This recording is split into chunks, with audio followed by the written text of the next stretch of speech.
Yes, they are. It's just that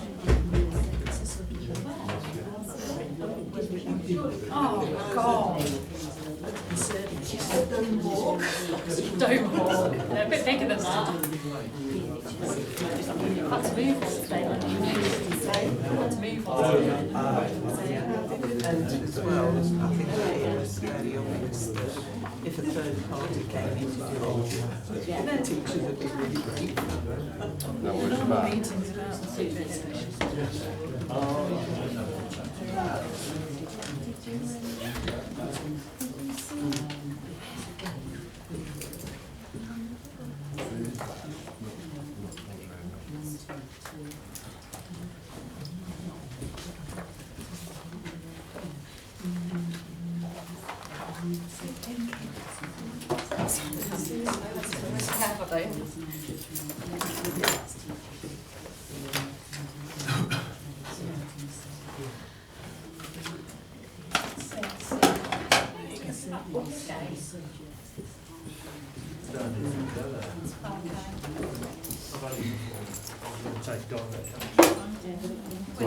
with us, right? Taken down.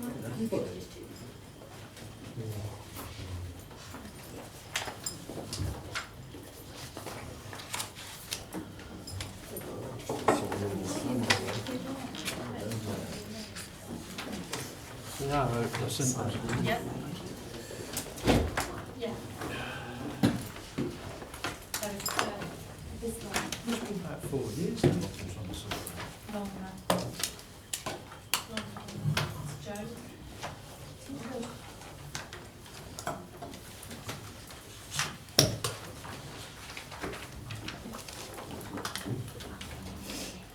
Yes, yeah.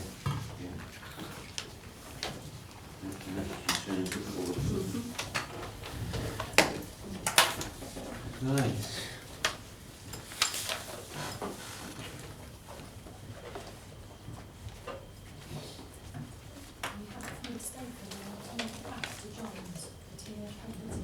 Yes.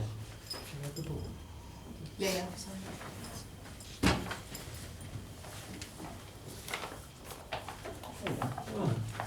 Just, I know it's gone quiet, so it must be time to start. Yeah, good evening, welcome everybody. Right, let's go through the agenda. Apologies, any apologies? Caroline Phillips stuck in Warwick with the budget. She might be turning up later. I don't know. Nothing from Dan? No, okay. Let's move on to the minutes of the last meeting. Health Overview and Scrutiny Panel minutes of Thursday the 20th of October. You've got those in front of you. Any matters arising? We don't do that. No matters arising then? Can I sign them as a true record of the meeting? Thank you very much.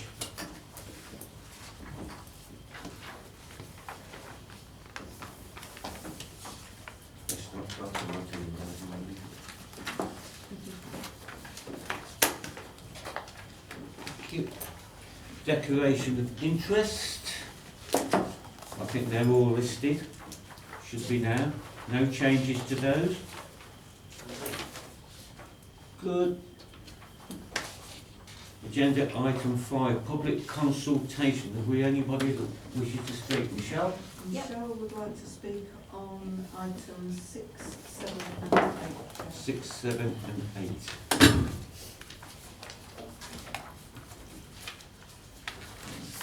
Okay, well we'll take them one at a time. Michelle, that's all right? Yeah. Rather than sort of 9 minutes straight up. Yes, I wouldn't. Okay. Right. Basically, Michelle, would you like to... Rachel needs to present the report first now. Yes, of course she does. I will wait, Rachel. Okay. So the first report I'll present to you tonight is in relation to the Sustainable Transformation Plan. You've got a copy of it in Appendix A, and in addition to that, I've circulated another paper you should all have sight on. This council arranged for an extraordinary council council meeting in January of this year, based on the Sustainable Transformation Plan. So hopefully you'll all be aware of the implications within it. But just to put it into context, nationally, there's a requirement to look at integration and joint working opportunities across the whole of the health and wellbeing system. Warwickshire and Coventry are one of 44 areas that have been required to do this STP. And you'll see under 3.3 the membership of the agencies who are part of the programme board, and note that Nuneaton Bedworth Borough Council is not part of this. We have been provided with regular updates in the development of this via the Warwickshire Health and Wellbeing Board. And after careful consideration, the Council approved all of the recommendations in the section 2 that are in here. So you'll see there that we're opposed to all proposals within the STP. We're opposed to any intent to reduce health-related services in the borough. We don't support it due to the potential loss of health services. There's no consultation, there's been no consultation done to this date. There's been very little engagement with us as an organisation, and so on and so forth.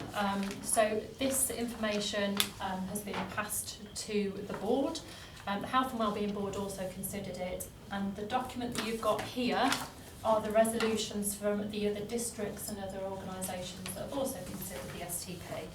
And you'll see that unanimously, at the upper and the lower tier authorities across Warwickshire, it's been rejected, as has Coventry City Council.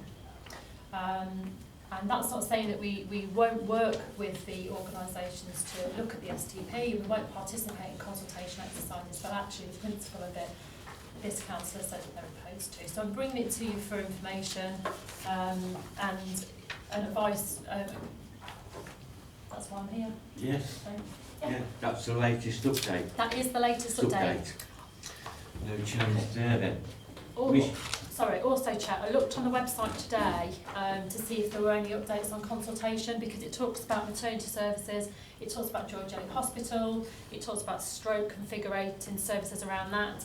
There is no information on the website about consultation as of today. So we're still not clear, even though it states in this document that consultation for some of those will take place beginning of December through to February, we're still not clear of what consultation is going to happen or when. Sorry. That's all right, mate. I think they're behind the curve already. The STP document says about stroke services, I think they're due for consultation March. But that's how it is at the present moment in time. Michelle. Thank you, Chair. I just wanted to sort of just add a few points, really. Obviously, I've been going to quite a few of the meetings, and I know what the council said. Things. I mean, the key in the SDP is really putting prevention as sort of the first thing, and obviously that is not a bad thing.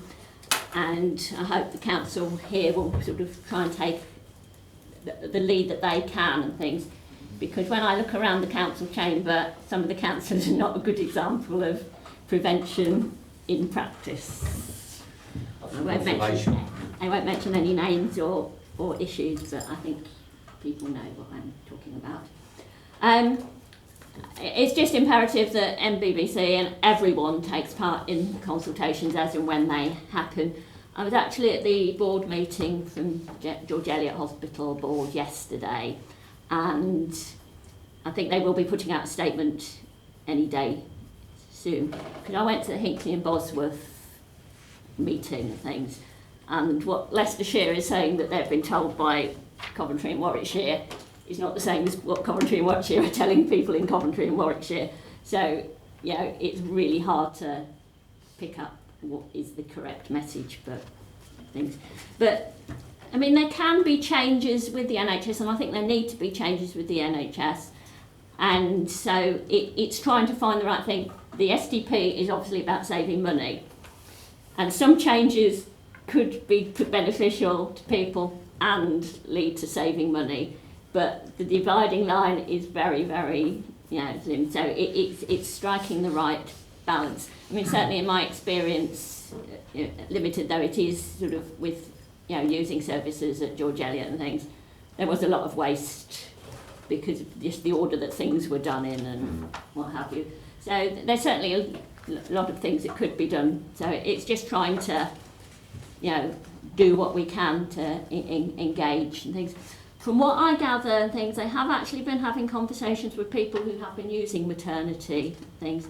They say, when I say they, it's George Eliot Hospital Board, say that there is no consultation as yet because they haven't actually put forward what they need. They're just trying to get what people feel that they need, and then they will put what the options are, and that will go to consultations. So it's just keeping ear to the ground, really, seeing what's going on. Thank you very much, Michelle. You've got to put it up. Right, okay, STP. I don't... Sorry, Chair, you're taking points of clarification? I can take points of clarification, yeah. Chair, just before I do that, Yeah. I should declare an interest like I did before as a member of my family as an employee at the George Eliot Hospital. Sorry, I'll be clear about it.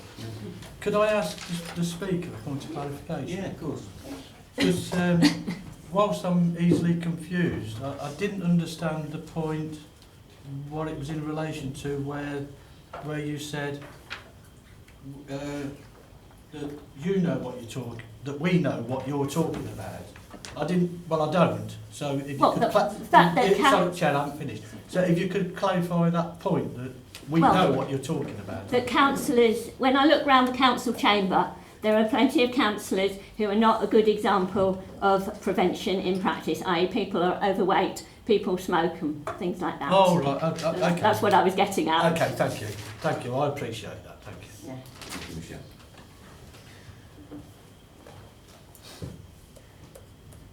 Okay, would anyone else like to make any comments on the SDP or what they think without going into too long a debate? Because I personally, from my point of view, all these summary of resolutions, as Rachel has pointed out, are not in acceptance of the SDP in the state it is at the present moment in time. And also we had a long debate about this at full council. But if anyone's got anything to say, then please say it. Otherwise we'll just be going over old ground. My own point of view is we don't know any more than what we know at the present moment in time and the impact on services that might be coming down the road. Oh? Ingrid, sorry. Ingrid. Thank you, Chair. Now, all I want to say is that when it comes to a consultation, the points are absolutely clear and in plain English so that the people of Coventry and Warwickshire can actually understand what it is that they're supposed to be consulting on. In terms of our engagement on this as well, we've said the document that we've obviously included in here isn't really fit for public consumption because you read it and it's very confusing and it's not very easy to read. And that point was reiterated at the Health and Wellbeing Board last week. And in fact, I think on some of the other district resolutions, they've said that they expect the information to be clear and in an easily digestible form. So I'm hoping that our comments on that reflected in the engagement. And I think it's really important that when we do get the details of consultations that we do as much as we can to encourage people to go to them, because I think particularly within Nuneaton and Bedworth, I'm not saying we're going to lose out the greatest, but if you look at the Director of Public Health's annual report at the back, you'll see that across the county, Nuneaton and Bedworth's got some of the highest deprivation in terms of performance indicators around health. We get a bit of a bum deal.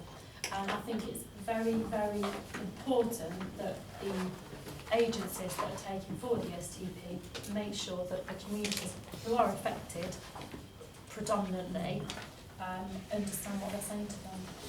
because if you're moving services over to Coventry or wherever, how easy is it, how affordable is it, how reasonable is it for people to be able to move and access these services? I don't live that far away from Coventry University Hospital. Getting there from where I live, I can walk it, it's probably about 2 miles away, but driving there is abysmal, getting in, getting out. So if people from here have got to go over there, hypothetically, there's lots of other things that need to be improved on, and people need to understand what they are. The other point is that they, at no point have they said that they're going to close George Eliot Hospital, because I think that might have been a rumour that was going around previously. But what they haven't made clear is what the future of George Eliot Hospital is. And I think for us, in the borough, that's what we need to kind of understand. Thank you, Rachel. Yes. Yeah, thanks, Chair. I mean, Chair, as you say, really it's just a repeat of what we've already gone through. But there's a couple of things that I'm guessing the process as usual is this goes to Cabinet and without comments or whatever. So there's a couple of things I think are important to reinforce. But before I come to them two, the first one is, as the previous speaker said, and yourself, the biggest concern that we've got is we don't know anymore. You know, all these things are going to suddenly sort of start happening, but we actually don't know anymore. So I think that's a concern that we should express to Cabinet. Yeah. But I just wanted to repeat and reinforce two things that I find quite difficult within it. And we all know the document's very difficult for anybody to understand. And my first one on that is about where it talks, and also the local MPs have mentioned, is that there wouldn't be any loss of service. What they don't say is where that service would be likely to be provided, and that's what Rachel's kind of just touched on. It may be that, yeah, there's still a service, but it's not at the George Eliot. Yeah. Which takes me on to my second point that links into that, and you're probably fed up of listening to me say this, and it's about accessibility as well, and patient recovery, because if you're somebody that's waiting for an operation or something to be dealt with, you probably don't mind too much where you have that done, because you want to be better. But what you need as part of that is your recovery programme that should include easy accessibility for your family and friends to give you that support to get you through that recovery period. And I think certainly those two things, there's no harm in reinforcing. No. No. Anybody else? Yes. Mine's just a comment, and again, it's just, you know, what others have said, but reading through the document, I mean, it's very difficult to make any sort of judgment, because it's using terms like the reduction of lower value procedures without giving examples of how can you know whether reducing those procedures and what effect they're going to have, and enhanced ambulatory care. What does that mean? You know, how? So, you know, they're saying, well, these will be solutions or these will be interventions, but it's very difficult, you know, to make any sort of judgment. So if they use that terminology again, I think that, you know, we'd need to know, well, what's an example of a lower value procedure, and how would that affect, you know, the people who are actually receiving those procedures? Or I mean, to me, I've got no idea what they mean. No. I think it's unreasonable. If those phrases are within a public consultation, I think it's unreasonable for them to use those phrases. I mean, obviously we've made that point already, but I think we may just need to reinforce it. I think we need to reinforce the fact that the consultation must include the people most affected by it, that we have grave concerns, we'd like to reinforce that we're very concerned about, if any change of services come about, the accessibility of those services and recovery of people after operations, etc.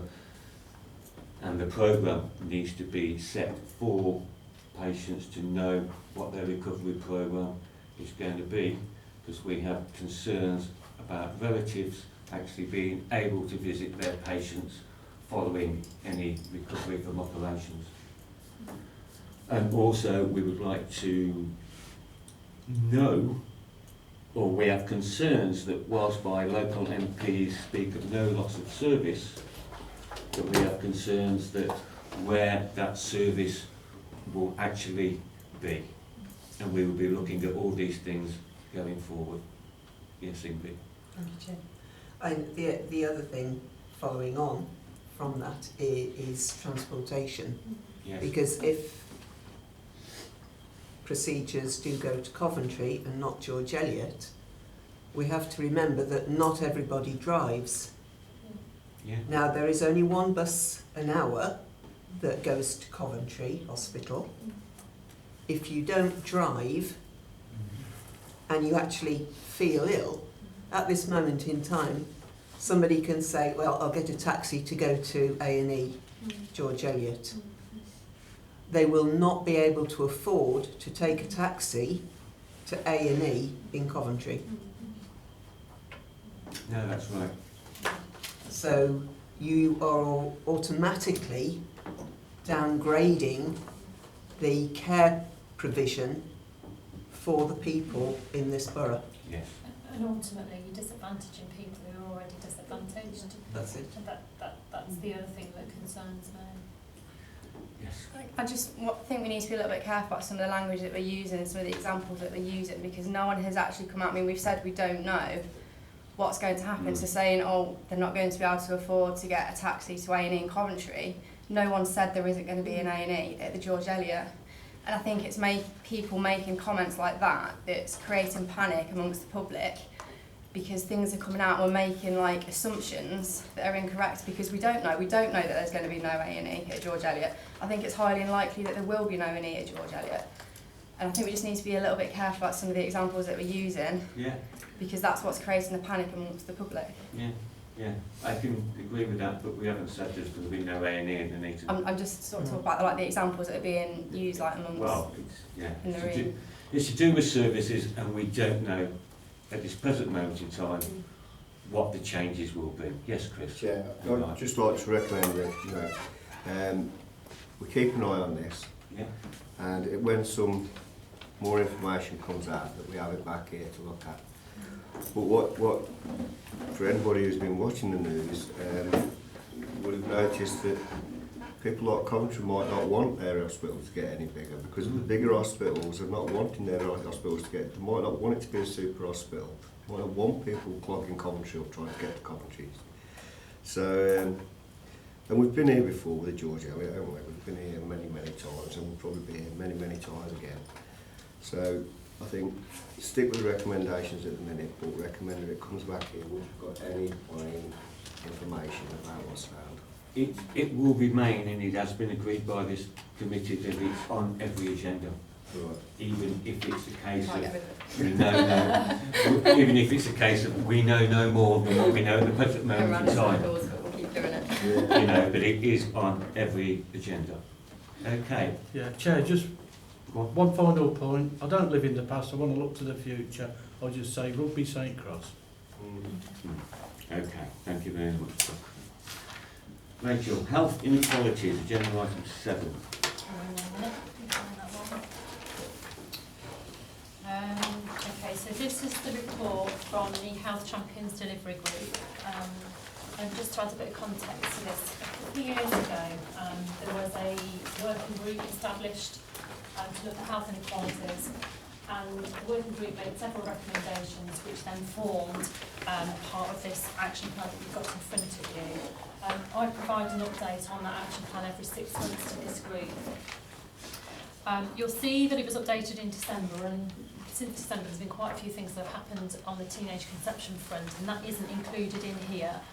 But one of my recommendations, which isn't on the report, if I'm able to, is that the information from the working group that's happened on teenage conceptions becomes embedded within the delivery of this action plan going forward. Okay, yeah. Then we'll cover it when we talk about it. Yeah. Okay. So this plan kind of has evolved over time, and I'll take you through it page by page and just give you an update in terms of what we've been doing. So the Corporate Health Champions Group are nominated individuals from each council department we meet on a quarterly basis, and we've got terms of reference, and basically it's about looking at how we can work together to improve the health and well-being of our employees and of the people within the community. So you see the first item on here is called Making Every Contact Count. So we committed as a council and we made mandatory the provision of making every contact count, and that's basically training our employees to understand, recognise and signpost individuals that might have a health and wellbeing issue. So frontline staff, in 2015 you'll see that of 658 employees we trained 149, and then we had a little break, and the reason why I had a little break was that we evaluated what we were doing. MEC was evaluated, it's a national programme MEC, so it was also evaluated by the medical profession and other local authorities. The evaluation was taken into account. MEC has been reviewed and it's provided on an online platform. So going forward, management team, we've got a series of recommendations to management team, and you'll see here A, B, C and D over the page are what management team approved. So MEC will remain mandatory, and I also think it's actually going to be included in people's job descriptions for certain employees. And then where teams identify that they could benefit from additional support, face-to-face sessions will be arranged. So for example, we do provide 5 ways to wellbeing training on dementia. However, if a team, for example, sheltered housing or benefits, etc., wanted to know more information about dementia, we would then ask the Dementia Friendly Alliance people to come and speak to our employees. So that's MEC. Underneath that, we implemented a series of green open space projects. So we applied for funding from Public Health, and we've delivered those. So we set up the walking group in Bailey Park. I think Bailey Park has benefited quite a lot from some of the health and wellbeing funding. Enhancements to Pool Bank Rec, we have new benches and some flowers put in. Signage at the Dingle and Whittleford Park, and that was about signage for, there's a walking route around there, so it's about kind of publicising where people needed to go. And then we said as an organisation, there's a concept across the county which is called the Big Day Out, and it's about getting people, it's a national event, and it's about getting people out into public open spaces like parks. So we supported that. So what I've put on here is that we've actually completed those projects. We'll continue to support the Big Day Out concept, but there's no other funding for implementing green open space projects from County Council, from Public Health, so we'll remove that at the end of this financial year. Underneath that you'll see deliver NBBC's commitment to reducing cardiovascular disease. This is something historical that this council has done, and we've been very proud to be part of a partnership with the British Heart Foundation. So for 5 years, from 2010 to 2015, this organisation was a heart town. And that brought with it additional resources to give to the public from the British Heart Foundation. There was additional funding available. And when that came to an end, it coincided with some restructures that happened internally. So in order to sustain a partnership with the British Heart Foundation, we agreed not to be a formal heart town, but to maintain a relationship with them. We've committed to organising an annual fun run, so I don't know if you've seen, every year the Leisure Trust, or previously was the Leisure Trust, they would work with us to do a fun run. Now our sports development team provide that. So there's one planned for this year, and in addition to that, once we've got people running the 5K, some people wanted a bit of a longer race, so we're actually, for the first time ever, we've got a 10K run that's going to be done in September. So that's really positive. And as part of that also, we've got donation banks, the clothing donations and book donations, and you'll see some of the tonnage figures there. So from April to September 2016, book banks received 2,690 tonnes of donations, and clothing you'll see 6,480 tonnes. And I've got figures here throughout the year as well, if anybody wants them. and they actually go up to, I've got figures up to the end of December now. We also installed defibrillators because we thought it was important in a borough with high CVD rates to enable people to have defibrillators. So you'll see we've got one at the Town Hall, one at the Civic Hall, Oakwood Court and over at Bulkington in the library. And then we were asked to organise, I don't know if you're familiar with the park run, the national park runs, we were asked to organise something within Nuneaton and Bedworth for that. But unfortunately, because it relies so heavily upon volunteers and we haven't got any at the moment, it's not currently feasible. But it doesn't mean that we can't look at it in the future, we just need a group of like-minded individuals to help with it. Underneath that you'll see we're about the implementation of the sports development contract, so that was brought in-house, I think it was 2014, is it 2014 or 15? I can't remember 14. Now. 14? So Kevin Hollis manages the sports development team, and is it this overview and scrutiny panel or the communities one that gets an update from sports development? It's coming here now. It's coming here, okay. So you'll receive you'll receive an update on the sports development contract in the next meeting. The other thing that this group, this Corporate Health Champions group is assisting with, is updating the passport to leisure information. I don't know if you've seen it, but it's rubbish. It's boring, it's not eye-catching, it doesn't really tell you too much about what passport to leisure is. So we've provided information to everyone active, and they're currently updating it. I had a sample come through today which actually looks all right. So they'll be going out and they'll be trying to get more people in the areas that don't traditionally take up passport to leisure. And I know that's been a particular concern of people within this group before. And in addition to that, there's a sports, recreation and communities facilities strategy that's looking at the broader kind of asset provision for sports development and a strategy. And it was Cabinet cancelled. That's what's coming next month. That's coming through as next Oh, month. okay, Yeah. right, lovely. I think it's on the forward plan anyway to go to Cabinet, but it's coming through this route first, is it? It went on the last Cabinet, was it last week? Yes. Yeah. Okay. So it went to Cabinet last week, Yeah. and it will be coming here in the March meeting. Oh, lovely, okay. The next item on here, on the bottom of page 4 now, is about effective allocation of partnership funding via the Warwickshire North Delivery Group.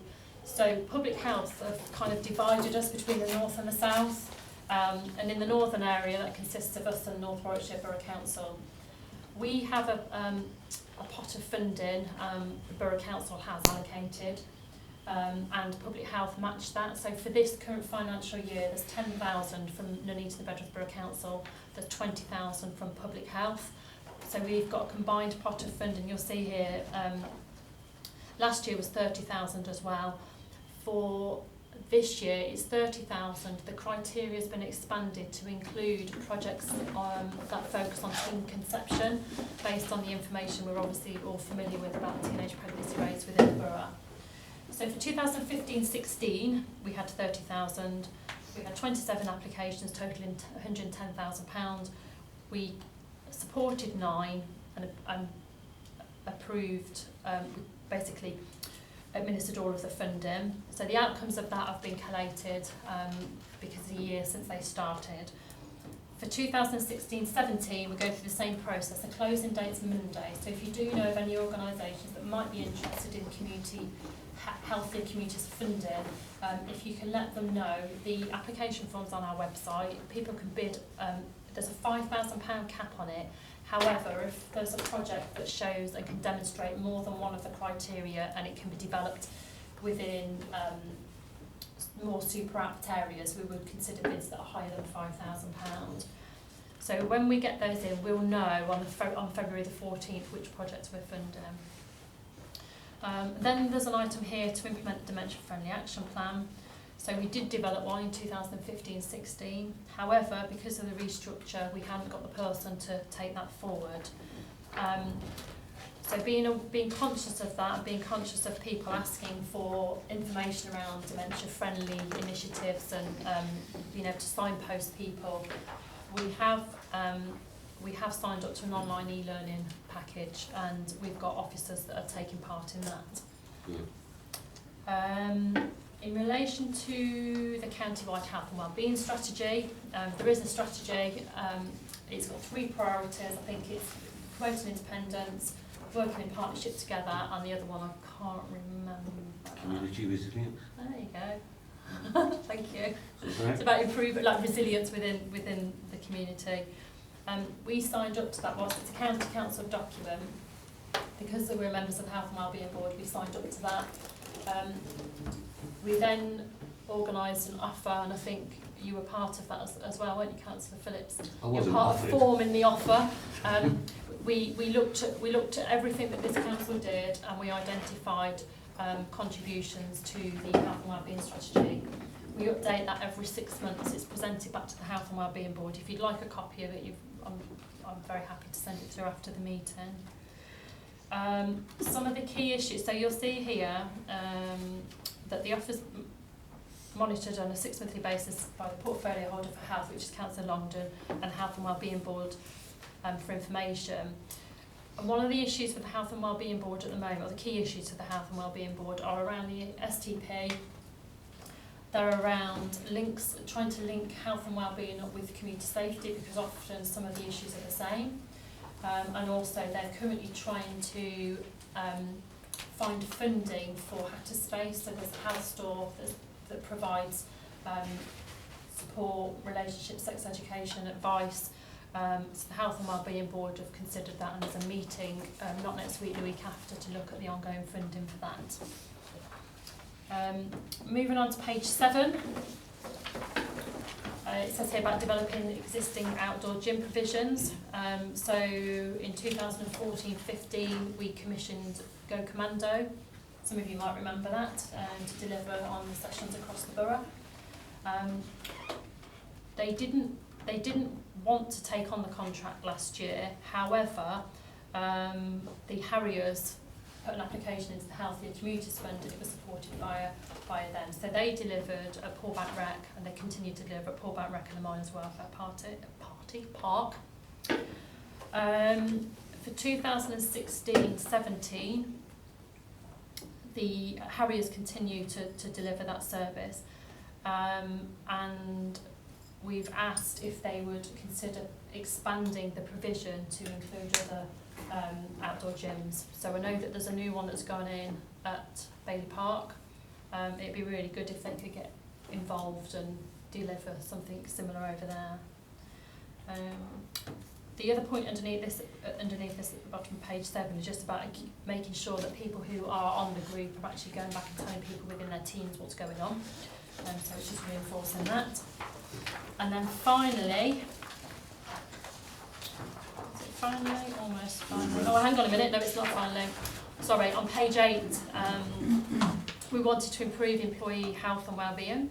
So I don't know if you're aware, this council's got a stress management policy, and as part of that, they've identified the need for employee support officers. So somebody that you can go and talk to confidentially, talk about what's on your mind, talk about mental health issues, and you'll get support from that person. So in 2015 there were 8 recruited. This year there are 6, and Human Resources are going through a further recruitment campaign. We conducted an employee stress questionnaire. The return rate was actually quite poor. Only 30% of the people did respond. But of them, you'll see here that key areas of further consideration were linked to control and demands. So work pressures causing people more stress, shrinking resources within the authority, increasing demand. And I think as a council we're very keen on trying to maintain delivery and at the best standard that we can. You'll see here as well we've got a workplace programme providing opportunities for our NBBC employees. So that's about physical activity. We've organised health checks, and we've also, I don't think we're the only district within Warwickshire. I know we're one of the few. We've actually got an alcohol and substance misuse policy now outlining what support we will give employees should they have any needs there. And that was launched during National Alcohol Awareness Week, and that's a partnership that we have with the Community Safety Partnership, so we kind of try and bring together the health issues and the community safety issues around violence and harm reduction. On page 9 then,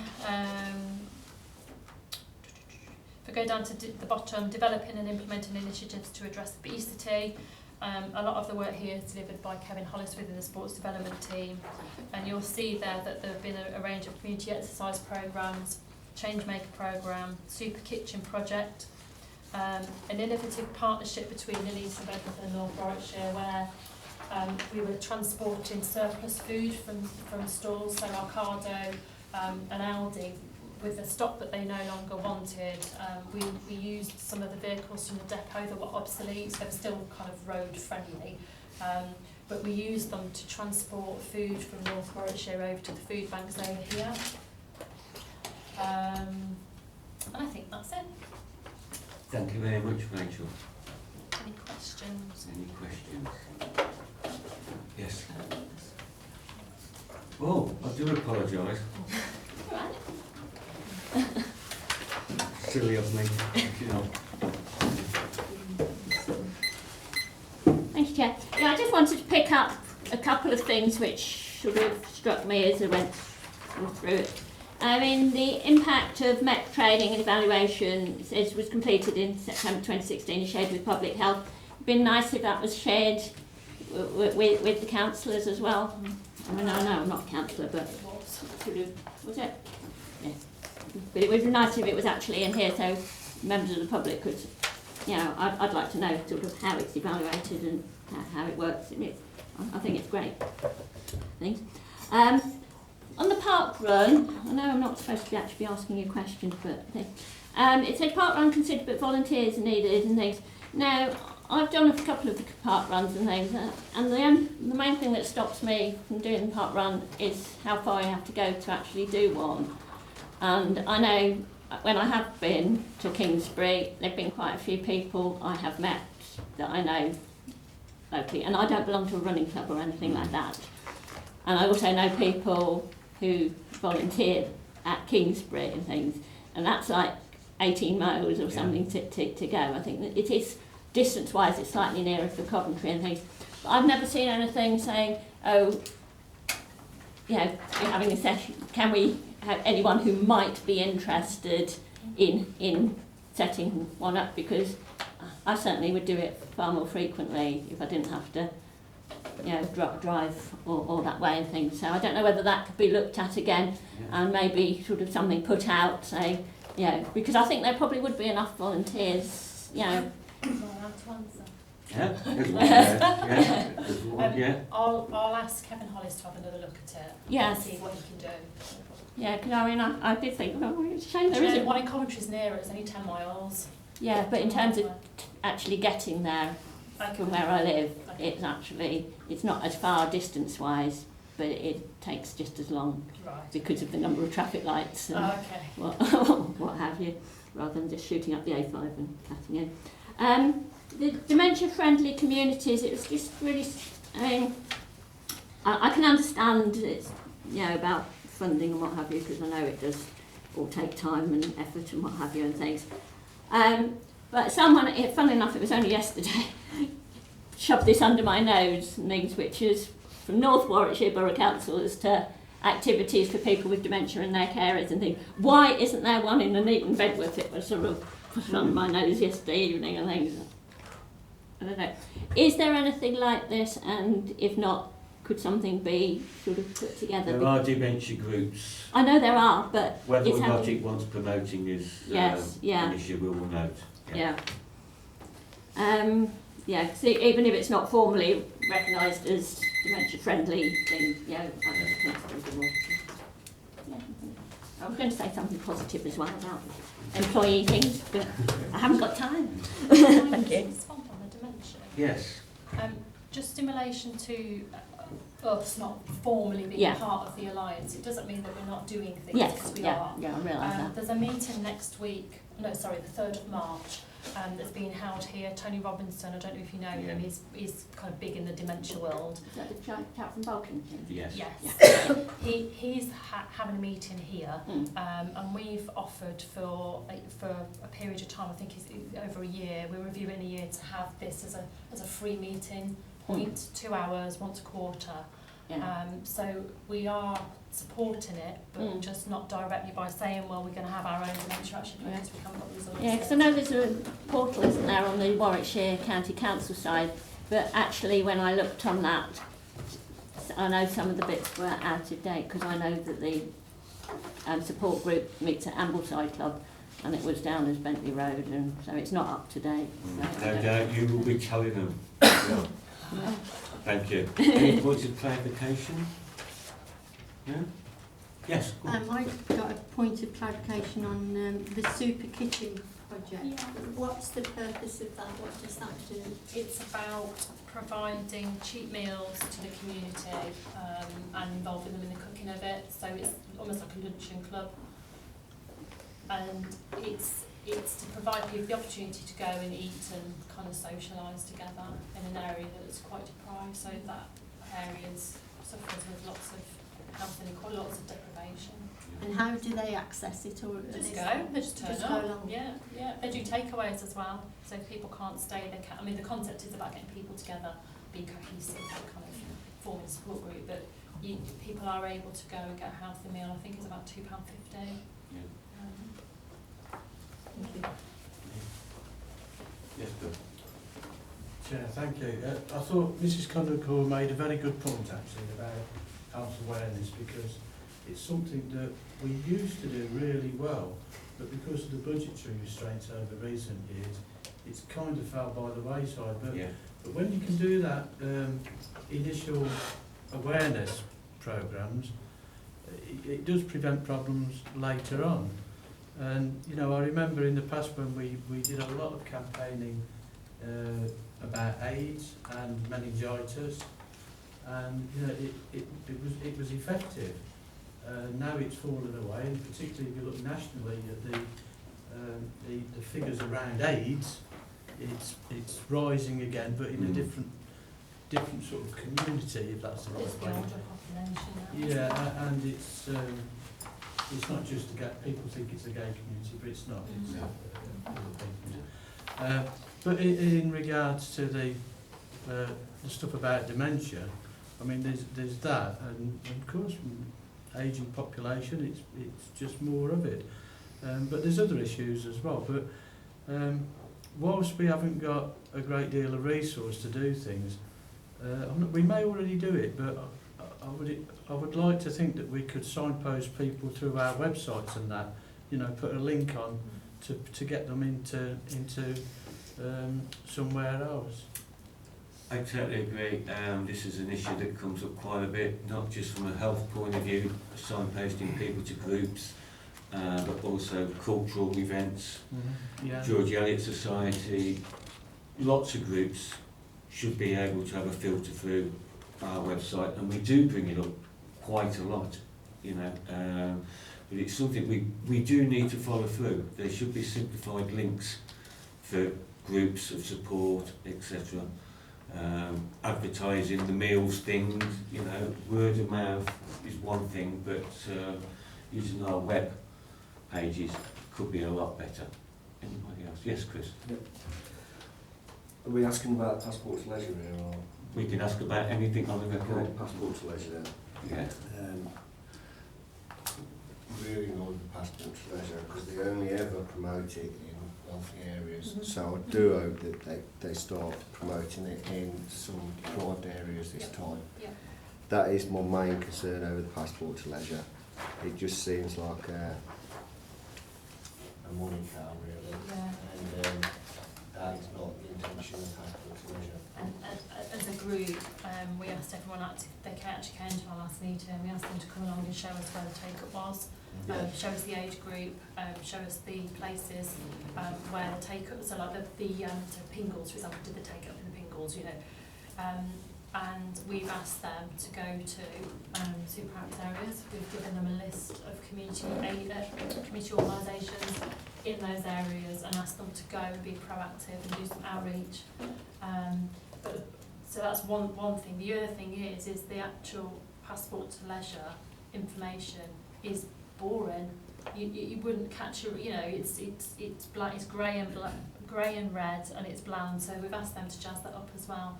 But going back to your original point, we have asked them to look at the areas with the poorest take-up and the super output areas, to go to them and do some proactive work. Yeah, but I don't want to hear some of the stuff that come out of it, like it's no good going to the schools because the schools don't Yeah. take our offer up. It's no good giving leaflets to the school children because the They don't children take them. they get leaflets, Yeah. loads of leaflets in their bags, and the parents never go through the bags too. Yeah. I can tell you what they're going to say before they come here. It's just so as long as that's being addressed, the dementia-friendly bit. It would be good to get somebody from the dementia group to work with our housing people. It doesn't have to cost us anything. It doesn't have to put any of our costs up, because when went round one of our sheltered houses, it was in Kingswood with somebody from dementia, and they were saying shiny floors, people with dementia don't like shiny floors, they may like different coloured doors, things like that, Yeah. and all different things that obviously I'd never thought of. But so when we come to changing blocks of flats or something, we could perhaps do that as Yeah. part of the changes.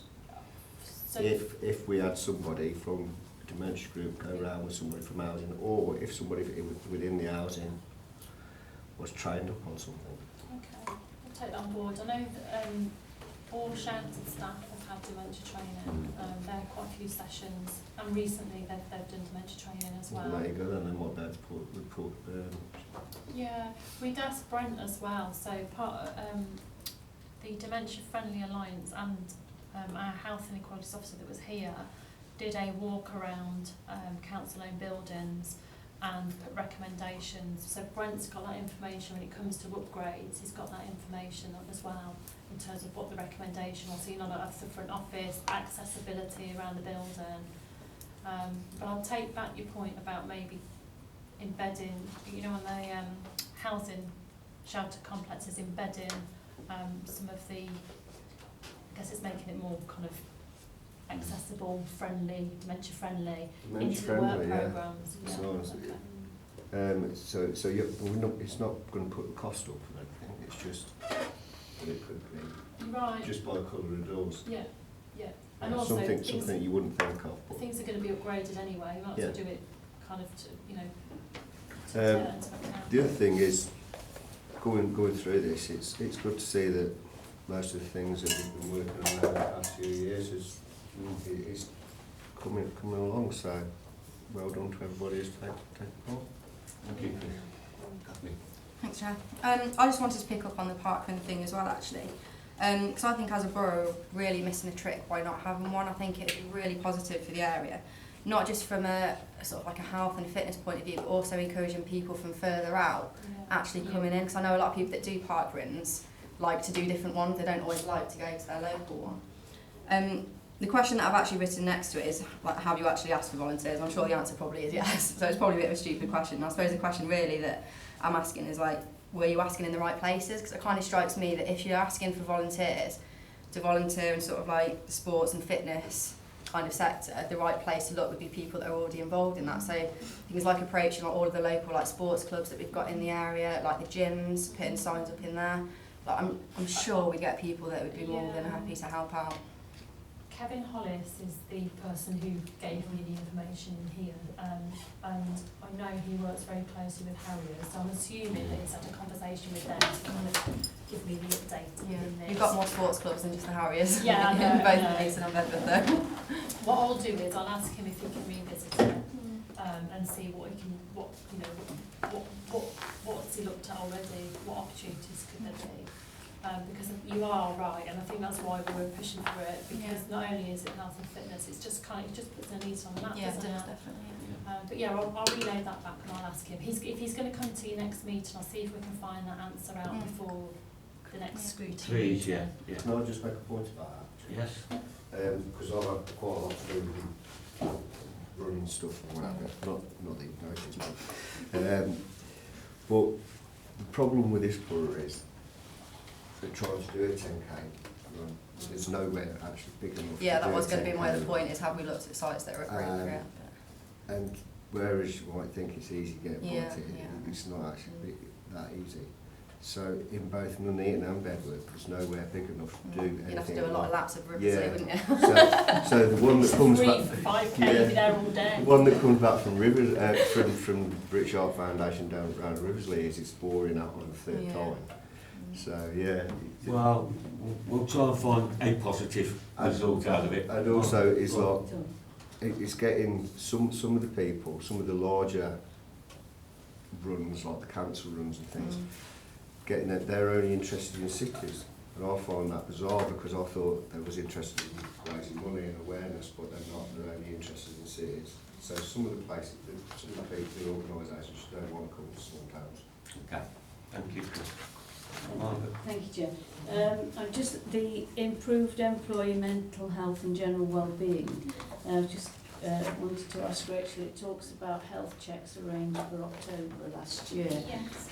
What was the take-up like on? I don't know, but I could find out for you. Right. I just wondered if there's some sort of obviously good areas of support for people, and I just wondered if there was any kind of feedback as to how employers felt that their health and well-being was being cared for and monitored where they wanted it to be. Yeah. I'll find out and I'll come back. And it was up to the councillors as well. And it's Because also, I did take it up, Michelle. it is going to, we've got another one in the next fortnight. I know it's on while I'm away, so they're doing every 6 months, so October and February, so there is another one due. Thank you. I'll find out the date of that and I can let you all know. Can I let you know and then? Yeah. If you let me know tomorrow, Not on tomorrow. I might not hear after tomorrow. I'll Okay. email you Send all. it to Dem Services. Alright. Right, I've just got a few. Thank you. Go on, Margaret. I was just saying thank you. Just got a few points myself. A lot of them already been covered. Impact of making every contact count. I have a question down here. Have we seen the evaluation? It must have gone to another committee because I can't remember it. We did an evaluation a long time ago. Do we need another one? I mean, I'm very keen on MECC, as you They've know. only just started doing it again. Right. And that's part of what, if you see on here, there's an item on here actually, outcomes to be provided on the usefulness of the training of the MET concept. So you'll see that management team have asked Right. for evaluation to be done, but they've only just re-picked it up, if that's even a word. Okay. The work we're doing with cardiovascular disease, I think we've done some great work there. I'm pleased that we're keeping the book banks and clothing, etc. Like Chris says, best to look at the 10K, and if just reaffirming if Kevin could come back to us regarding the park run.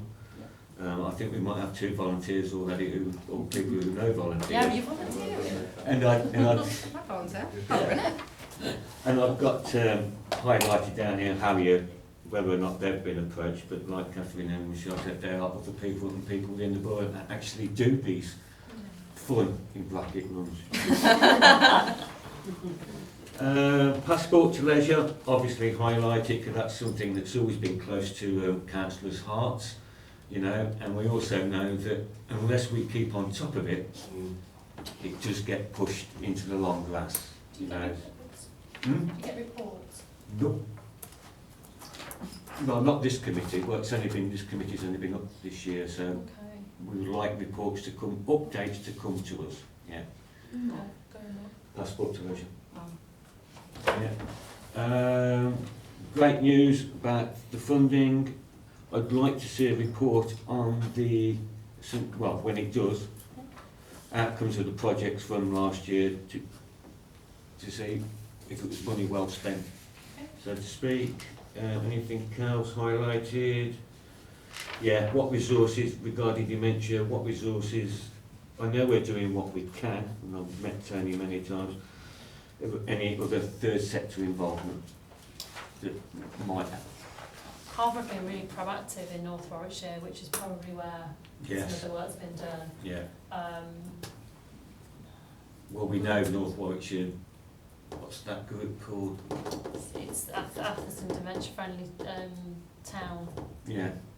It's been led by Carver, the District Council, and localities team at county. Right, okay. Well, that's something we should follow, and if it's successful, jump on the coattails. We'll see what we can do. Right. Harriers feedback. Anything else? Margaret says employee stress questionnaire return rate was at approximately 30. Evaluation on that? Yeah, there's been an evaluation on that. It went to, I'm not sure. well, bear us in mind. Yeah, I don't know whether it would come back to scrutiny. I don't know where it's gone back to, because they would need to consider the outcomes of it to be able to identify the bits of work that they put in next. But I'll ask Ruth. Ruth We will would know like a briefing note. on the employee stress questionnaire. Yeah. Okay. And uses take up. Okay. And this Booper Boost fitness app, Oh, where's yours? it's rubbish. Is it? We're being recorded. Yes, you are being recorded. It's terrible. Don't do it. Mine's on my phone. It's on my phone. Yeah? I just wonder if the offer would go out to councillors as well, Yeah, as employees. Yeah. Yeah? if you want it. No, not me particularly, but there might be councillors who might like to. Okay. And I think it's great that that project we started or jumped on regarding the food. I think that's really good that we're transporting unwanted food from warehouses and supermarkets in the north to food banks and community food projects in the meeting. So my general feeling is that we do a lot of things under the radar at the council, things that go unnoticed. But as far as I'm concerned, we are a good employee and do try and look after our staff and also the residents of the borough. So thank you very much for the report, Rachel. Okay. Moving on. Agenda item 8. Public health report. Sorry, guys. Keep it short. I'll keep it short, That's okay. it, yeah. Basically, I haven't written this report. It's the Director of Public Health's annual report. He's required to do one every year.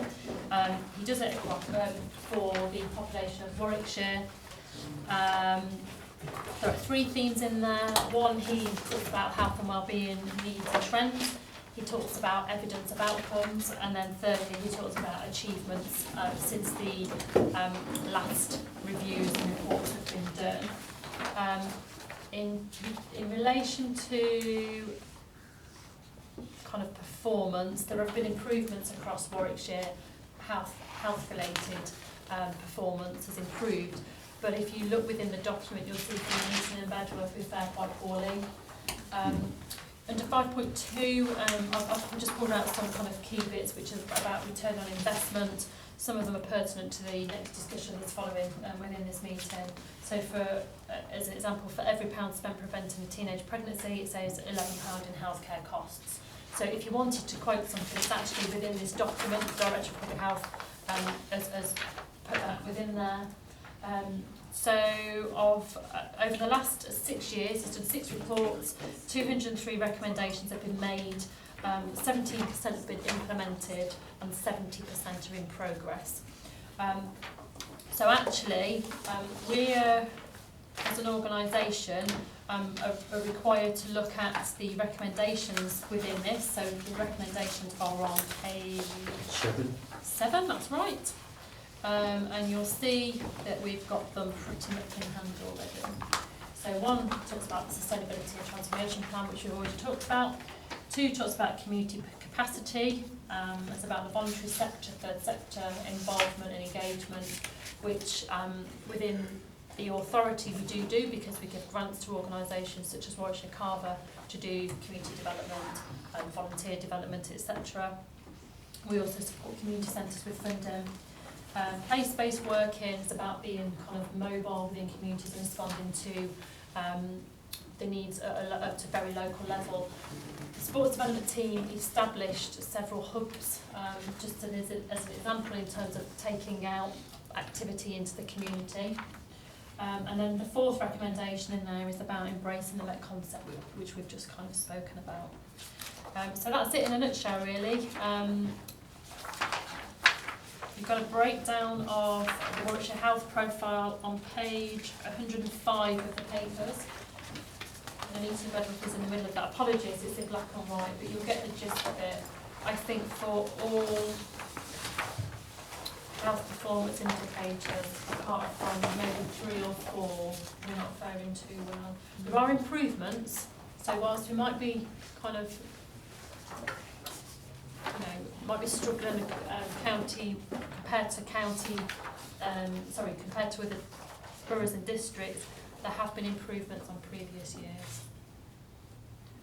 And the main concern for us has been, over the past kind of, I would say 2 or 3 months, has been trying to address the issue about teenage conceptions, which is close to the heart of many people here. Okay, any observations? Michelle? Good thing you're there, Sharon.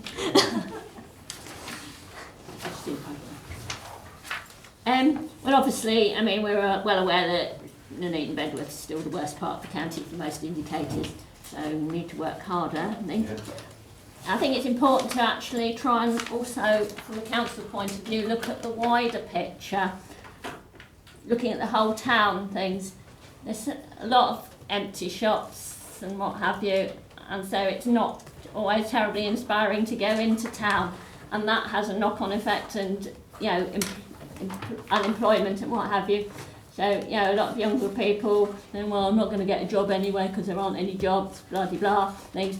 And then not the encouragement then to actually look after themselves. Why should I stop smoking and things? Because, there's nothing positive to go for. So it's trying to see the big picture there. The one thing I just want to say, otherwise, the report was called Sex, Drugs and Fluoridation.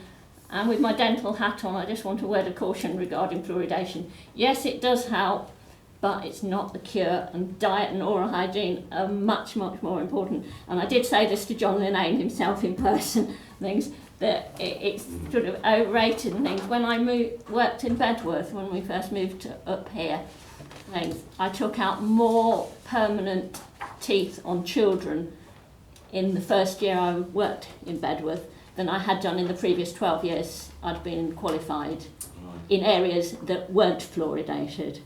So, it certainly used properly, it does help and things, but I don't want people thinking, oh, well, it's all right, we're in a fluoridated area and things, because it's not the be-all and end-all by any means. And that's very much socio-economic divide on that and things, because the more educated, A's and what have you and things, more likely to be aware, more likely to actually use fluoride toothpaste, add things for their children and things, and then you actually get the problem of fluorosis on the teeth and things, which is a hard one to treat and what have you. So just a bit of caution there and things, because it's not something that many people know a lot about, to be honest. Yeah, sure. Any point of clarification? No, sorry, it's not clarification. It's not clarification. I'm sorry. Michelle, thank you very much.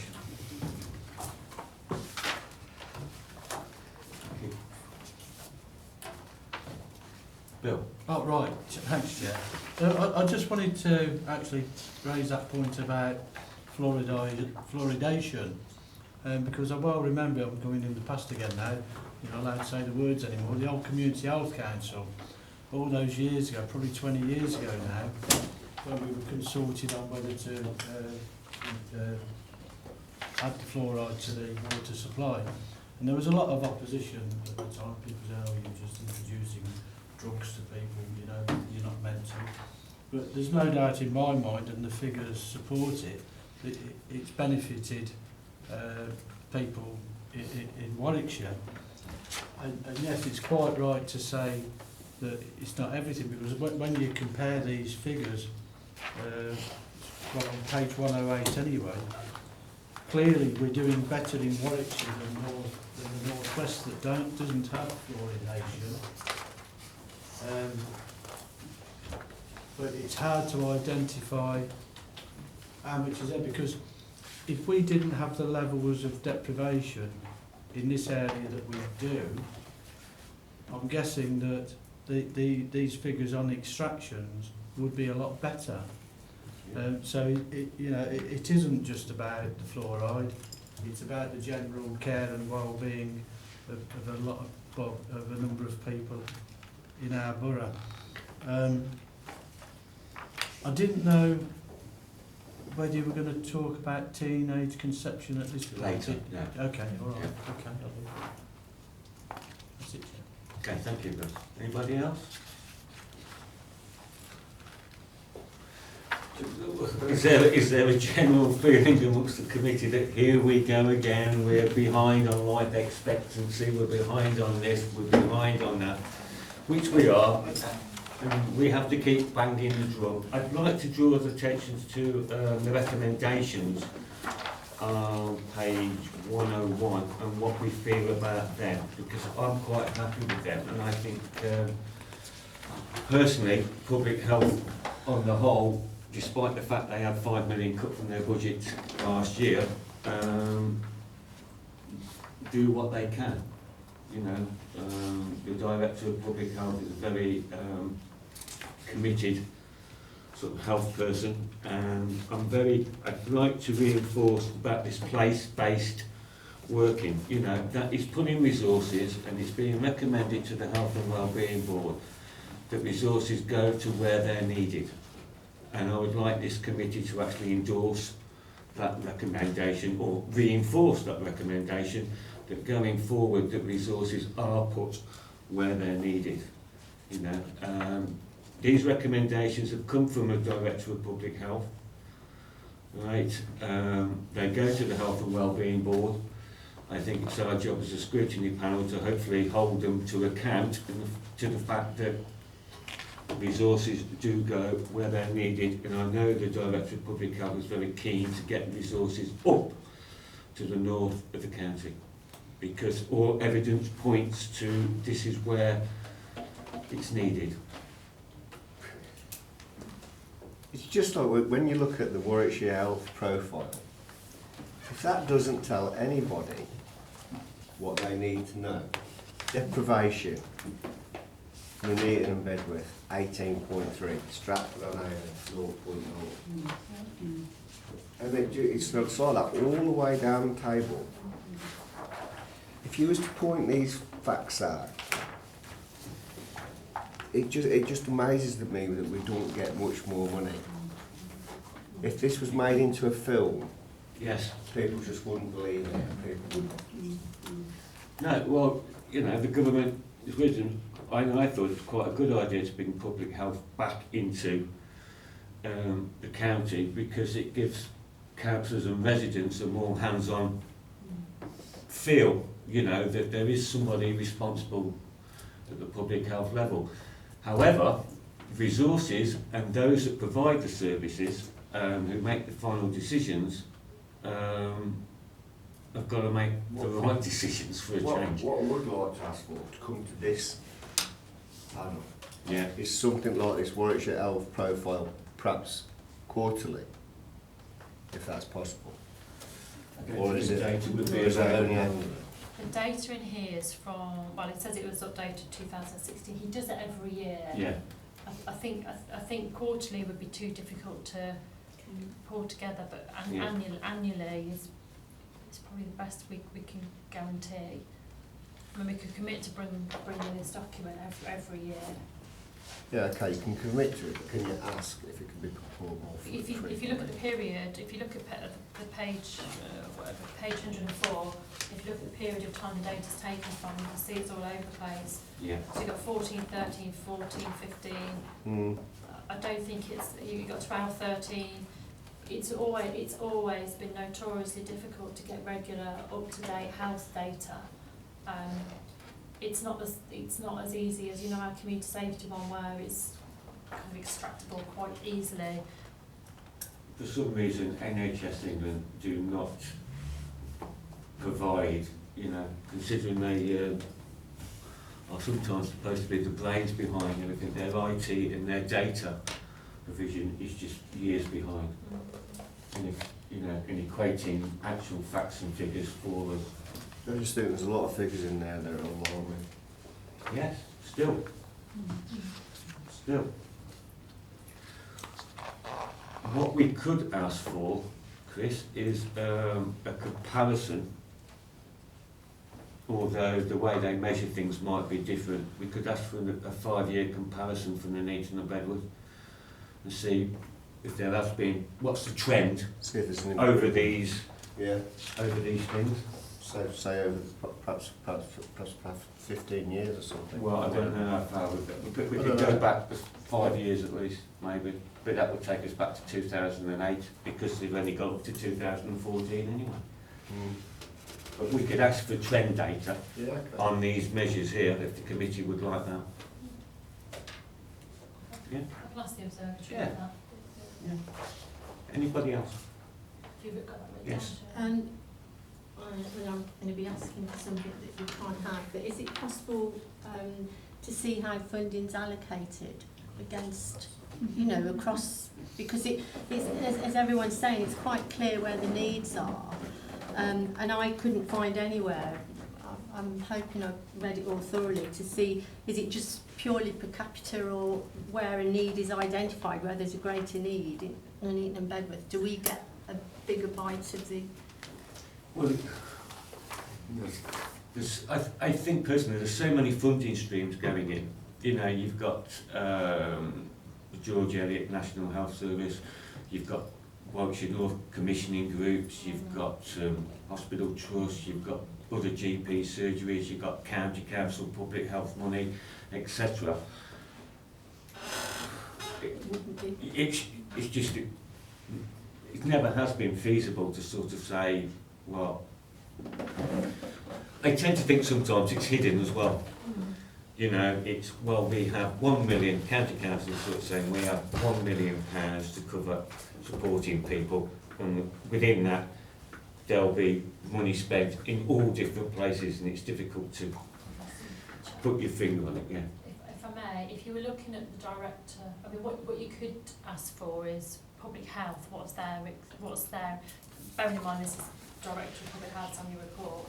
What is county's expenditure across the piece? That might be doable. I don't know whether it would be useful, or also the grants that are given to each district, because I think the grants are equal. So, for example, one of the items I think Neil and I have raised in the past is that the district council or district areas get £10,000 each, or 20,000 or 30,000 over the years.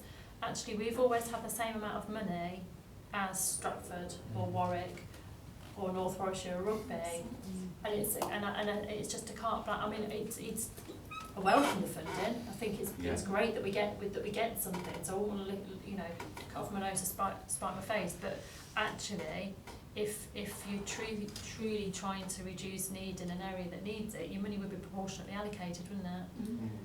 But that money to provide public health, that money is specifically for community grants, for communities to come forward and access that money. Yeah. But just, I think public health probably do spend more money in the north. Yeah. Yeah. Well, we could ask to see their we accounts. can ask that question. I mean, we are lucky that we do get a grant from them. That is very good news. I wouldn't want, you know. I think it's county services that and youth services and things like that, which would be really helpful, that don't seem to be coming our way. Chair, I appreciate what you're saying with the different groups and providing grants and so on, but could we not take some of these areas of and get some idea of where, say for example, cancer diagnosis at early stage, and look at where money would it not be possible? I mean, I am asking, you know, I don't know whether I'm asking something that just would not be possible, but to look what is spent in a particular area rather than look at what grants there are, sort of from the other side. Do you know what I'm saying? Yes, I do. Cancer diagnosis at an early stage.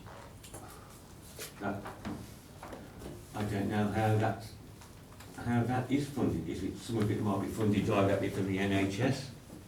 Some of it might be, obviously there'll be funding from the CCGs, there might be funding from the Cancer Trust, charity, I don't, yeah.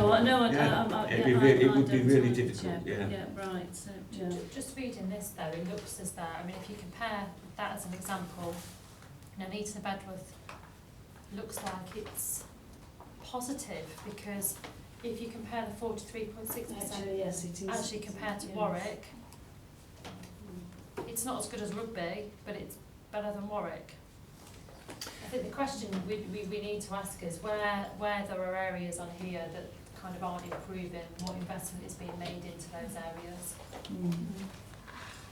And it's almost kind of turning it on its head, isn't it? So we've got this information, okay, and what are we collectively going to do about it? Would the committee be minded if I say we received the report, we note the recommendations, we accept the recommendations on page 7, however would like to reinforce that place-based funding to work to improve in the health and well-being is of concern to this committee going forward. Would that be okay? Which before us we need to sort of make some suggestions. To be fair, Chair, I think we need to be a bit stronger with it than that. We've got all these facts here, we've got the STP and that going alongside of it. We need to make our health issues well and truly highlighted. If there's not enough funding coming in from Warwickshire or wherever it's coming from, then we need to be singing and dancing about it and asking questions. When I asked at county once of why we're underfunded in this area, they said it's historical councillor, and that's it. That was the only answer I got. Did, however, following year get a little bit more, but that was the answer from county. It's historical. So just because it's happened in the past, it's going to happen in the future. And if we just sit here and take it, that's always going to happen. So we need to make sure that something is said loud and strong. Yeah, I mean, I agree with that. And it's not fair, but I know that's how it works with policing, for instance. The south of the county get a much bigger ratio of police officers per head of population than we do in this. So it's the same thing. So I don't know what the wording is, but I mean, what I just scribbled down was that any funding available should be directed to those areas most in need. Yes. Because clearly it's most in need in the north of Warwickshire and not the south. Yes. Yes. I don't know whether that kind of sums it up in a small sentence yes, or not. Yes, fact, yeah. I think the wording could be worked on, can't it? But yeah. I just wondered if, in addition to what, you talked about the recommendations. Yes. If they're endorsed and they go, let's say they go to Cabinet for them to kind of sign and seal it, that at the same time we ask Council to make a recommendation back to the Director to say our responses to your recommendations are A, B and C. Yeah. However, we would also like to ask you to what you said. To ensure. Yeah. The words around that. Yeah. So he's asking us to consider it. We consider it, and then we say, well, actually, these are what we're happy with that, but also we want money to be moved where it needs to be. Is the group happy for us to sit down and do the wording to that effect? Yeah. Yeah. Okay. Thank you very much, Rachel. Everybody else?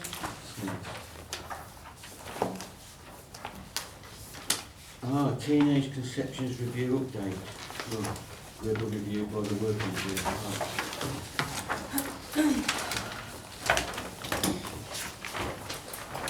No doubt my colleagues on the working party will help me out here. And Rachel and Shirley. There's nothing in there, it's just verbal. What was it before? I can't see what I'm looking for. Okay, it all started off basically, what do we know? I've just made some notes here. We knew that teenage pregnancy peaked back at levels in 2014. We've got the highest rate in England, whereas figures across the Great Britain are generally falling and have been falling across the county as well. We know that certain wards, Wembrook, Bede, Barpool, Kingswood and Campill, have a significantly higher conception rate in teenagers than the rest of England, and that health professionals recognise something must be done. The health professionals we've talked to while sort of taking this bit of work realise that something must be done. We also know that £1 invested equates to £11 of savings on the health budget. That's come out of the Public Health Report. We also know that parliamentary chairs of Education, Business, Innovation and Skills, Home Affairs and Health Committees have all met and written to the Secretary of State for Education, stating concern about the government approach to PHSE and SRE. They at the moment are not mandatory, and we also know the health store is under review, and we are doing what we can to stop it from closing. There is some work on that, and we also know that there's a disconnect between schools and the offer of support from county public health. Where do we start? Well, we started as a working group, and we have interviewed, researched,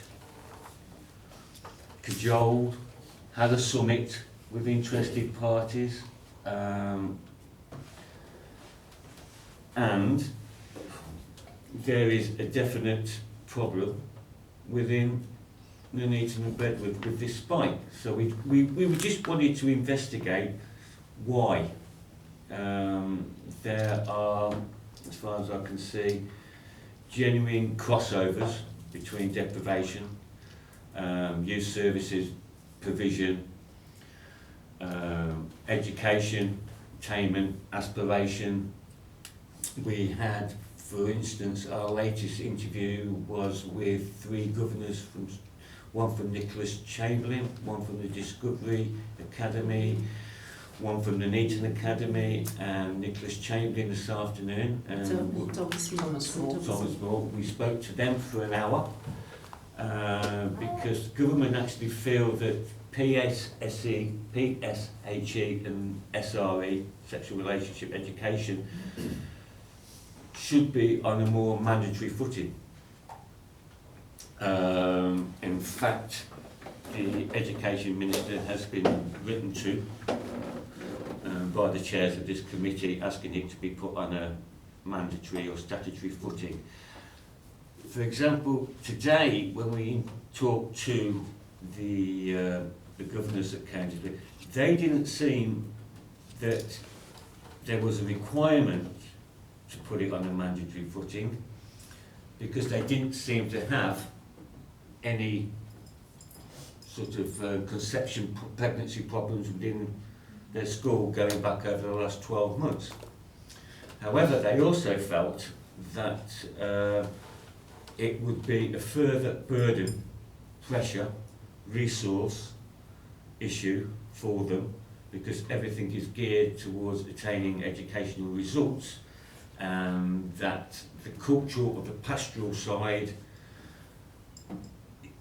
they do the best they can. They didn't see it, I think that's right, Margaret, as an issue for them, like it was an issue that we felt it was. There's also, we found out that there was a disconnect between the services that county council offer and schools actually taking up the offer of that work. You know, people, they didn't know of, well, they were governors, so maybe I didn't expect them to know, but they didn't know about Respect Yourself website, they didn't know about Doing It programme, you know, the county would go in, train people. So it's sort of, and I think, speaking on behalf of the working group here, it's sort of strengthened our views that there is that disconnect, there is an area of concern there. However, There's also an area of concern talking to them about their historical views, that it's probably leaving school at 16, it's 16 to 17 or 16 to 18 where there might be a greater problem than what there is from 14 to 17-year-olds. You know, so we're still trying to drill down, you know, we will make recommendations, we will come up with a report at the end of the day regarding hatter space. Yeah, quick update on that. There's work going on there. Yeah, Warwickshire North are working with us. Warwickshire North, Public Health are very involved. At the summit, they were astounded that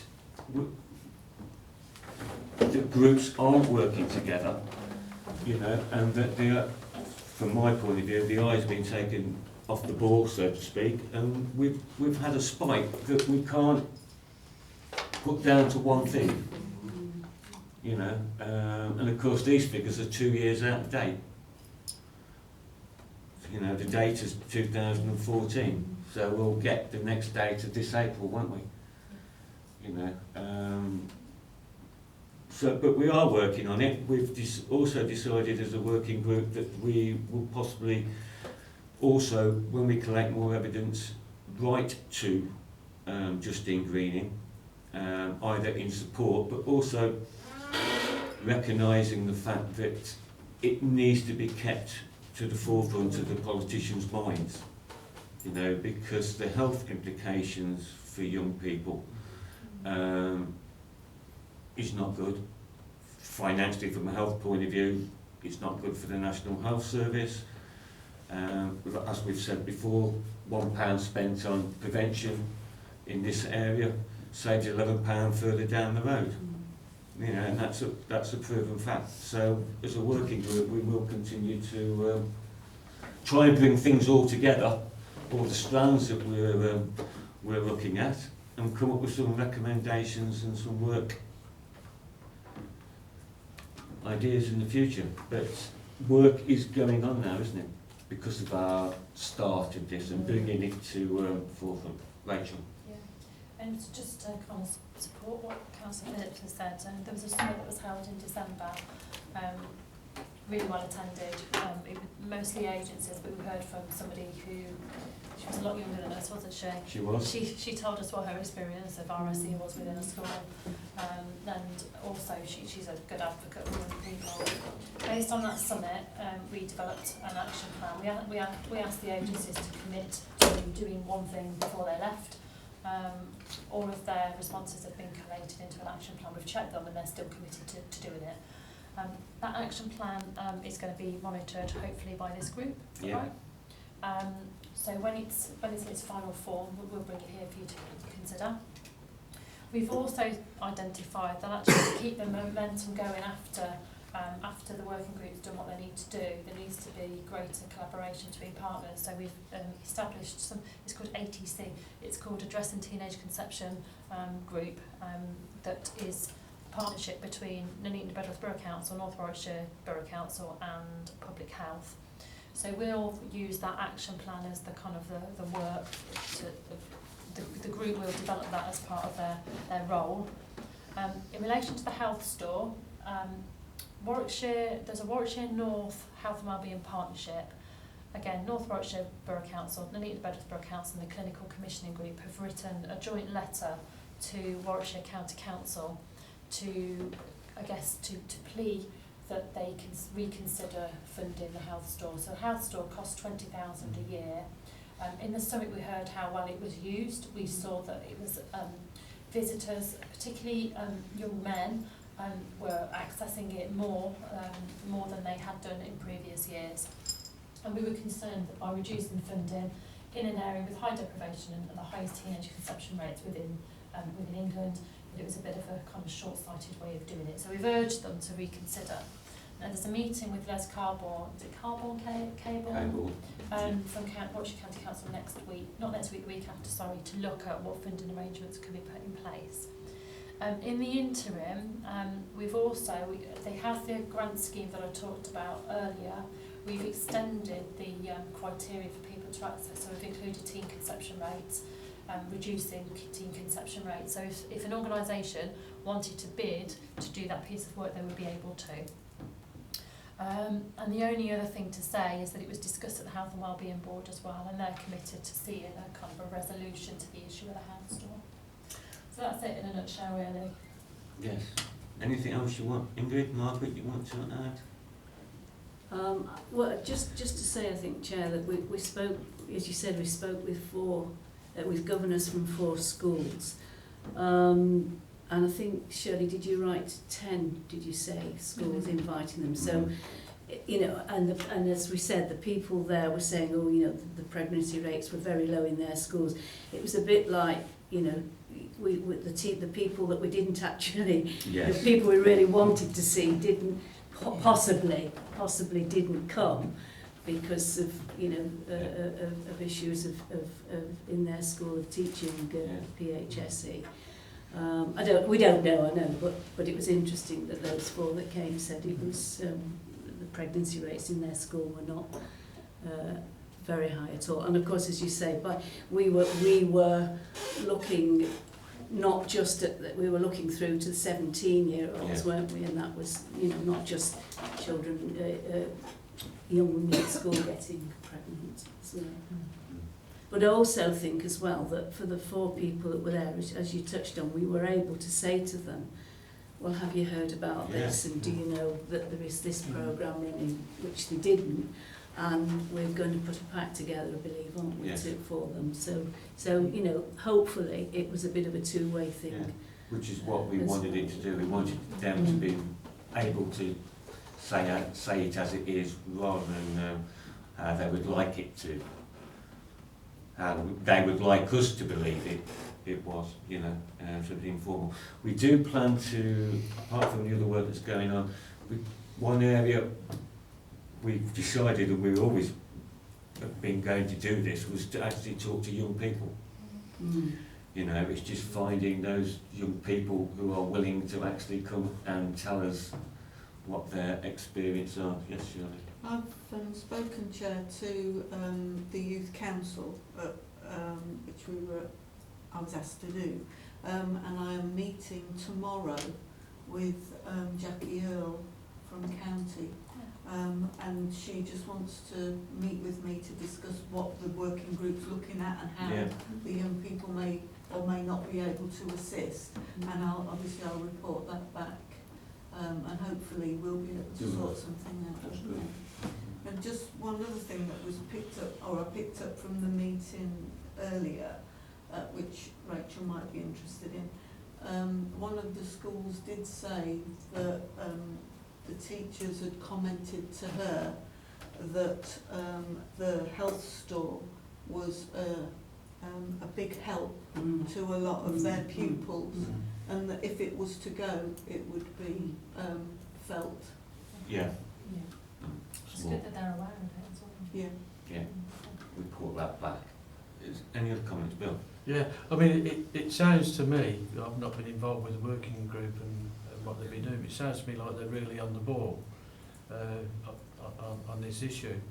But you said we're likely to get some more statistics in April, which will be interesting, but I'm hoping they do come in April and not after May, while we've got the present makeup of the committee anyway.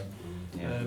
Because it might be that it shows an unusual blip on for these figures, but I think there's some things that generally none of us would disagree with, and it isn't just the starting point is the teenage conceptions, that's the whole point. And you've said about the money, well, clearly it has an impact on loads of other things as time moves on. It will impact on local authorities in regard to housing provision, because we haven't got it, they need it. Education, people coming out of school, whether they be 14 to 18, because they stop on at school now. Maybe it's because they're leaving the schools and saying, well, we haven't got them up, I don't know. Employment, again, there's all these impacts. we've got the loss of the Sure Start schemes in areas, you know, and all that impacts on the capability of people to bring up those children, and obviously the health implications. Yeah. And an important thing, and I didn't realise it until fairly recently, was that it isn't part of the curriculum of schools. Well, clearly it should be. I thought it was, but clearly it should be. But the complication you get now is because Warwickshire County Council doesn't provide a lot of the education. No, that's right. That was The mentioned. majority are trusts and academies. Yes. And they'll set their own agendas unless somebody in government says, right, you must include this as part of the curriculum. And the one thing I missed out on the other list of impacts clearly is the educational results for those people and for the schools. Yes. Yeah. Thank you, Bob. They want more people on their books that are not getting results. I just want to make a few points on my teacher hat on, actually, because a lot of this is focusing around education, and we're talking a lot about education within schools and making it mandatory. And with my teacher hat on, I think there's a difference. It says in here about good quality sex and relationship education. And I think the danger by making something mandatory is that you then might be sacrificing the good quality. There's a difference between delivering it and delivering it well. And also we're talking a lot about it being done in schools, but as a teacher I know there's only so much you can do in the classroom, and so much of it depends on what actually they're being told at home. And I think a lot of what we're going to have to do, particularly in those more deprived areas, is actually get out to the wider community and find out why these conception rates are so high. And is it maybe that it is a choice, in which case it might be it might be historical. They might come from a family where traditionally women get pregnant really early, and if that's the case, the teacher's telling you at school that actually this is going to affect you later on in life, they're not going to listen to, because they want to do exactly as their parents did and their grandparents, and so on. So I think it's not putting all eggs in one basket and saying it needs to be done in schools, where actually I think there's limited impact that the schools can have in certain areas. We only mentioned the schools because that was the area we would the working group were working on today. But we totally understand the spectrum of reasons. And some schools do it brilliantly. I mean, I've worked in quite a number of different places, and some do deliberately, absolutely fantastically, and others hardly give it a second thought. One of the interesting points that was sort of brought up, that teachers hated doing it.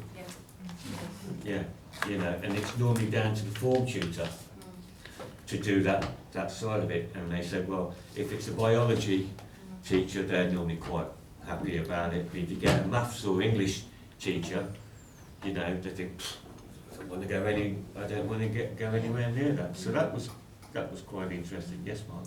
So can I just make the point, Chair, that really it's not about telling children or telling young women that they shouldn't get pregnant or whatever. It's about giving them choice. Yes. And and that's what really education is all about, I think, isn't it? That we give people a choice. We're not telling them that they should be doing this or they shouldn't be doing that. No. We're saying to them, look, these are the alternatives that you might have in your life, and then you have the information to make the choice, which, as I say, in my opinion, that's what education about anything is all about, giving people choice.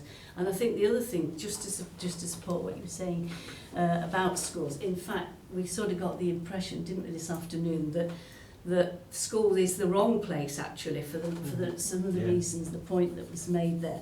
And also, as we said, telling 14, 15-year-olds, about sex education. But where do you get together that group of, there was talk about the youth service playing a role. Well, of course, we've got no youth service now, but even then, where do you get the young people together in such numbers that you can do this sort of work with them, really? Social media. Well, and backing up that, I think where I work, the sex education is really good. The needs, do you know what that stands for? And I was a bit surprised last week that the careers officer told me that nowadays the needs are just abandoned, and they seem to be rising. They're the children that haven't been there in the tutorials, have the education. So it's maybe working with the careers service to get to them. It's quite interesting that one of the governors said that they were very pleased that they have no needs. Yeah. I think that was, yeah, you know, but yeah, I mean, is there a correlation, again, is there another correlation between that? You know, it could be endless, you know, but all we've done is try to, if anything's come out of it, we've moved it up the priority list in Nuneaton and Bedworth and North Warwick. Definitely. Can I just make just a fun point in relation to, this might give you some reassurance, when you see the action plan, it's not just based on education, it's the whole spectrum of things.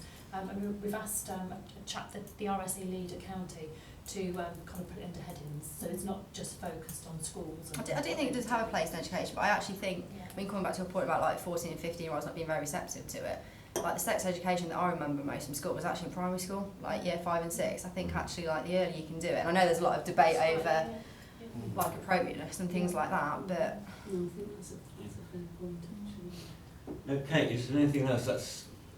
That's where we are, and we'll keep plugging on and then feeding back, but I thought it was something we ought to let the rest of the committee know what we're doing. Yeah? Do you want that letter to go or not? I've handed it out to everybody. There is a letter there at the moment. It's only a first draft. Having met the teachers, I don't know if it's taken away. If people take it away with you and have a read and think back some comments to Shirley, right?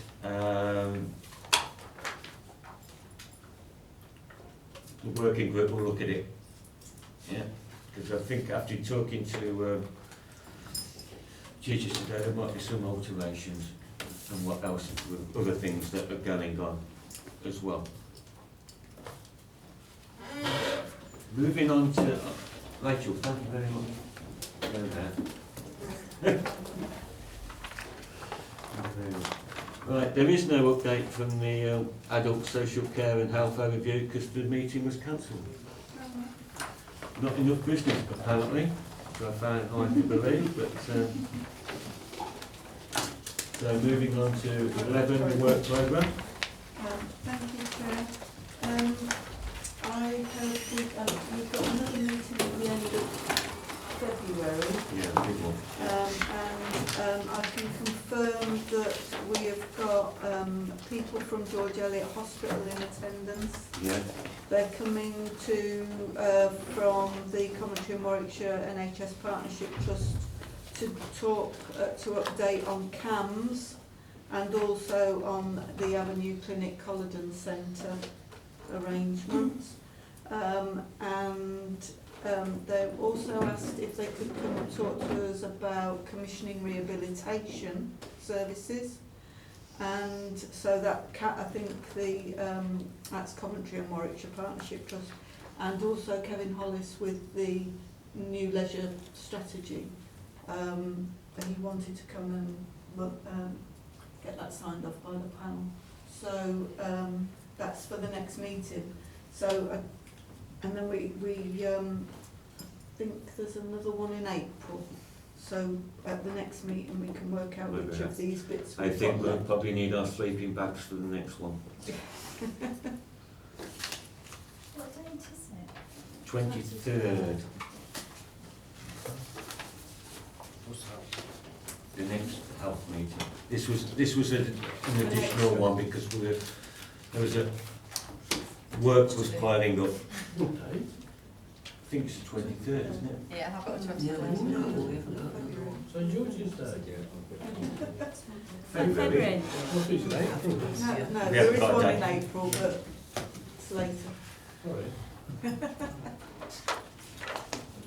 Okay, can I thank everybody for attending tonight and contributions? Yeah. And we'll see you in a couple of weeks' time. Yeah. Will we have any briefing notes before people come and present to us? don't know because I think there are several presentations which you may or may not get slides in advance. And reports. I think certainly I think we might be getting at least one report. It's difficult with outsiders to insist that they do a written report. Well, what I plan to do is maybe keep their presentations to a certain, because there are so many coming, to keep their presentations to a certain time limit. Yes, well, they are told 10 And 15 minutes. then we can ask more questions.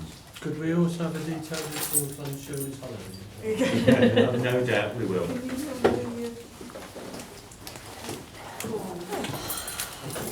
you The film, yeah.